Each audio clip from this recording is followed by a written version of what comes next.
Olá, nós vamos iniciar nossa aula hoje sobre a etnolinguística no Brasil e no Mato Grosso. O tema da aula de hoje, etnolinguística, ela parte do pressuposto de a gente conhecer um pouco sobre as línguas indígenas, né, que abrangem não só a língua de uma etnia, mas de várias no âmbito do Brasil, mais especificamente do Mato Grosso. E a gente vai ver um pouco sobre uma etnia específica daqui. Então, etnolinguística seria esse estudo das diversas línguas indígenas que existem no nosso Brasil. No Brasil, acredita-se que tem mais de 180 línguas indígenas. Algumas ainda estão isoladas, né? A gente acredita que essas línguas isoladas são aquelas que não têm estudos ainda, mas aqui no Mato Grosso nós temos, na nossa região, na região aqui de Juína, cerca de 3 línguas indígenas, 3 etnias, né? E daí cada uma com a sua língua específica, que são a etnia Riquibatsa, Cinta Larga e Nauininauê. É claro que no Mato Grosso nós temos outras etnias com suas respectivas línguas. Inclusive nós temos o Parque do Xingu, onde lá tem mais de 30 etnias que convivem aqui no estado do Mato Grosso. Mas aqui na nossa região, a região aqui entre Juína, Brasnorte, Cotriguaçu, Juruena, esse espaço aqui, nós temos essas 3 etnias que predominam a sua existência e tem seu território demarcado aqui. Hoje nós vamos estudar um pouco, conhecer um pouco, né, de como que é essa questão das línguas indígenas, e em especial da língua Riquibatsa, que é dado também à etnia o nome da sua língua, né, a sua língua é o mesmo nome da etnia. Então, esses povos, né, o povo Riquibatsa, eles residem aqui próximo, as suas terras são próximas à região de Juína, e eles estão sempre aqui na nossa cidade, porque eles vêm, sobretudo das aldeias, alguns residem aqui no município. Então, como que acontece o estudo de uma língua indígena? No caso dos Riquibatsa, eles possuem escolas nas aldeias, né? Então, a língua deles, a língua Riquibatsa, ela é estudada nas aldeias, nas escolas, né? Eles têm as aulas dos idiomas. Então, na aula de idioma, eles estudam a língua. E também por meio dos familiares e dos amigos que repassam essa língua indígena, que é a língua deles. Então, como que é o modo de vida atual dos indígenas, né? Eles sofrem uma grande influência do português, porque convivem diariamente com pessoas que falam português e não falam a língua materna, né? O que seria a língua materna? É a língua Riquibatsa, a língua deles, né? A gente chama a língua mãe, a língua nativa, idioma nativo, esses nomes são os nomes dados à língua indígena Riquibatsa.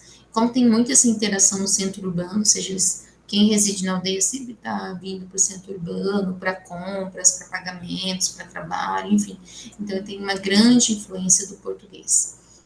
Então, o povo Riquibatsa, ele habita reservas indígenas que estão localizadas nos municípios do Mato Grosso, de Brasnorte, Cotriguaçu e Juara. O último censo do IBGE, que foi em 2010, contou que havia mais de 1.411 pessoas, mas hoje, conversando com os Riquibatsa, eles falam que tem muito mais de 2.000, né? Atualmente, temos cerca de 34 a 35 aldeias, foi criada uma aldeia nova. Essas terras indígenas, elas têm um nome, são chamados de Japuíra Escondido Riquibatsa, e eles somam cerca de 320 mil hectares de mata amazônica. Então, aqui, para vocês entenderem melhor, eu trago o mapa, né, das 3 terras indígenas do Riquibatsa, a Riquibatsa, Japuíra e Escondido. Então, eles estão distribuídos nessas 3 aldeias, né. Como todo povo indígena, né, cada um tem sua crença, seus mitos, sua organização social. Os Riquibatsa são organizados em clãs. Então, a língua de um povo, né, como a língua Riquibatsa, faz parte da cultura deles, faz parte desse tesouro que é a cultura que é própria dessa etnia. Então, eles têm os seus cânticos, seus rituais, sua maneira de viver, né? Por exemplo, esses batoques que tem nas orelhas, né, que eram principalmente os mais antigos utilizavam, né? Os batoques que eles colocavam nas orelhas e iam aumentando cada vez mais, é uma característica da sua cultura, entre tantas outras, né? Então, essa língua, chamada de Erekbatsa, que é o mesmo nome da etnia, pertence a um tronco linguístico. O que é o tronco linguístico? É quando várias características de uma língua se assemelham e são colocadas em troncos linguísticos. Nós temos, por exemplo, Cinta Larga, que eles pertencem ao tronco linguístico Tupi. Os Riquibatsa pertencem ao tronco linguístico Macro-G. Alguns trabalhos apontam, como o Atlas Interativo da Unesco, que são consideradas línguas ameaçadas de extinção aquelas que apenas as gerações mais velhas falam a língua nativa. Nesse caso, nesse grupo, né, se inclui então a língua do povo Riquibatsa, porque de fato eles, apenas os mais antigos, é que falam a língua. E os mais jovens, eles, alguns sabem, alguns entendem, mas não falam no dia a dia. Então, para a gente entender um pouco melhor dessa questão linguística da língua portuguesa e de uma língua indígena em uma etnia, né, eu trago para vocês uma pesquisa que foi realizada recentemente. Foi feita 30 questões, né, para os Riquibatsa, para os indígenas. Foi estratificado em geração. Então, nós temos aqui a primeira, segunda e terceira geração. Primeira geração de 54 a 78 anos, foram investigados mulheres e homens. A segunda geração de 38 a 53 anos, homens e mulheres também. E a terceira geração de 18 a 37 anos. E aí a gente perguntou para o Sigbatsa várias perguntas relacionadas a esse contato da língua portuguesa, com como que é o desenvolvimento da língua indígena na aldeia, como que está acontecendo isso entre os sujeitos. E o que a gente percebeu é o seguinte, que na primeira geração a gente conseguiu alguns indígenas que não foram para o Tiariti. O que é o Tiariti? O Tiariti, ele foi um orfanato, né, um internato, na verdade, que nasceu na cidade de Diamantino. Porque lá na década de 60, década de 70, quando os brasileiros, né, principalmente os bandeirantes, entraram nas terras indígenas e queriam explorar, sobretudo, a borracha, houve um grande massacre indígena, né? Não só dos Iquibates, mas de várias etnias, porque era dado até açúcar com veneno. Então, muitos indígenas morreram. E aí, havia muitas crianças órfãos, e essas crianças órfãos foram mandadas, algumas delas, para o Tiariti em Diamantino. Lá em Diamantino, esse internato ele era cuidado por jesuítas, e os jesuítas pediam que as crianças falassem o português, porque era a língua que todos conseguiam compreender-se, né? Porque lá os jesuítas tinham várias etnias, então não tinha como eles aprenderem tantas línguas, né? Então eles ensinavam o português e pediam para que todos falassem português.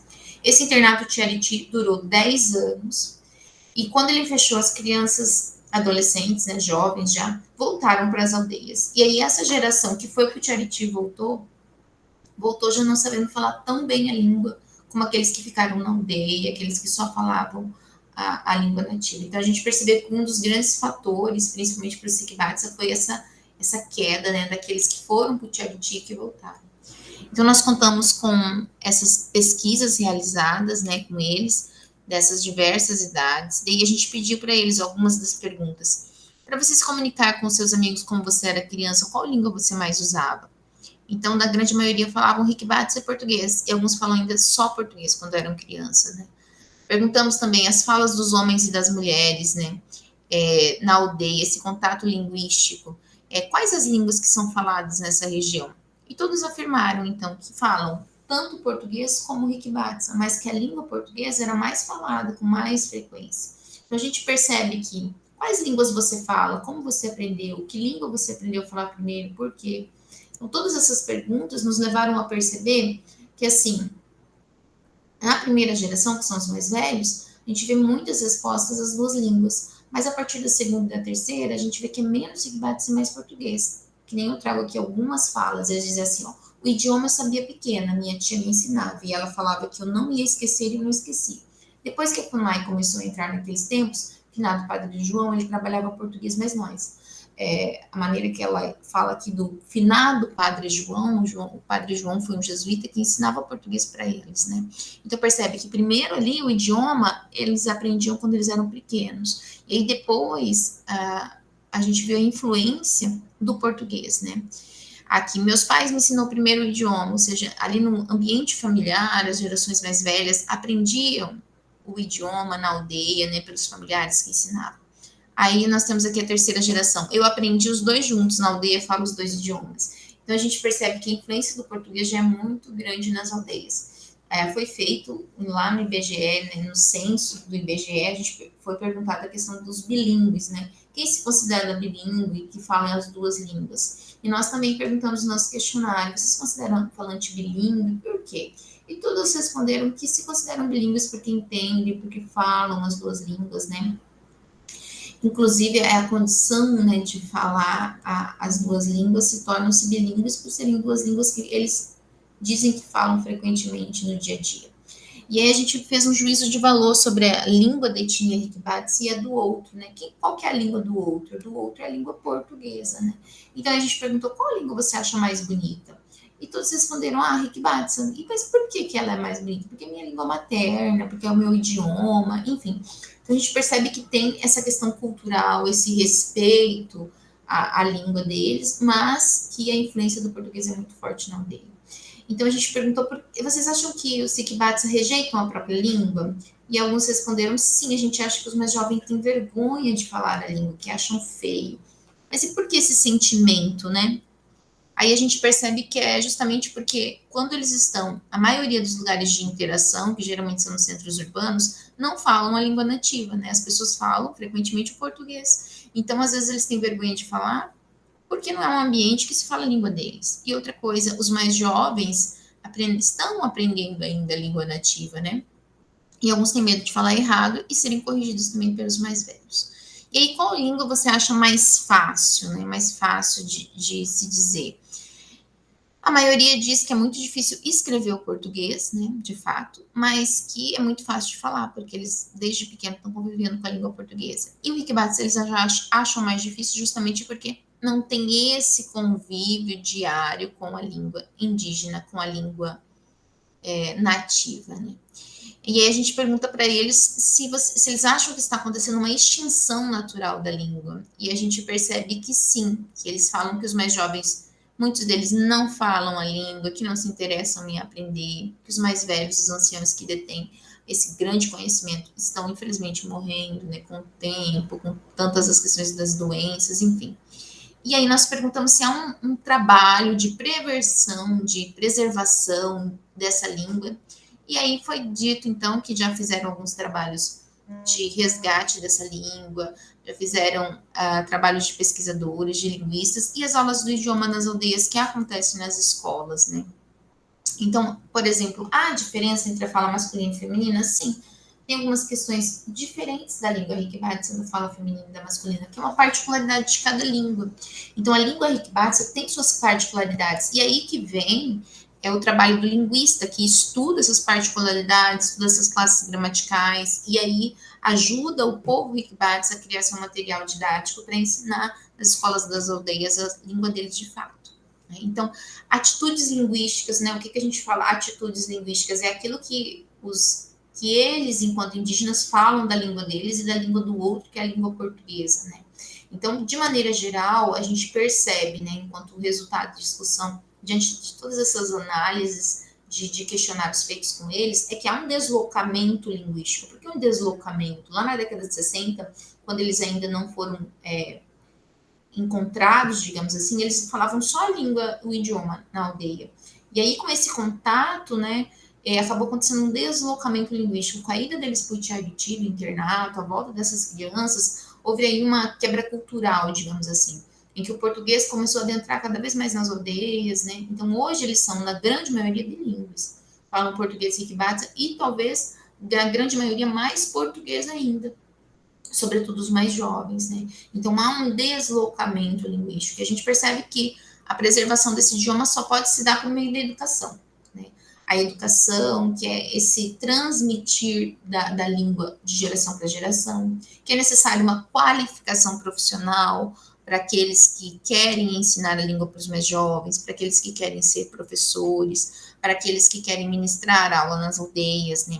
Então a gente viu nos depoimentos que os Sekibatsa querem que a língua seja preservada, mas que é necessário, então, que se crie esse material, que se crie cada vez mais, não só essa aula do idioma, mas que também em diversos ambientes eles busquem cada vez mais utilizarem a língua nativa, né? Então, eles falam aqui das festas tradicionais, que eles utilizam os cantos na língua nativa. Então, cada vez mais investir nessa revitalização, nessa preservação da língua, através da fala, né, familiar, do cotidiano, e da aula de idioma na escola. Aqui eu trago uma foto de uma escola da aldeia, né, de uma sala de aula deles, onde eles estudam. Então, eles têm uma escola na aldeia, né, para que os alunos possam, então, estudar. E diante disso, então, é isso que a gente percebe, né, que a língua de um povo é a sua cultura.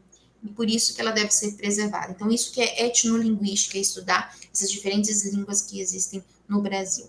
E esse contato que você tem com o português, ok? Leiam o material, bons estudos e até a próxima aula.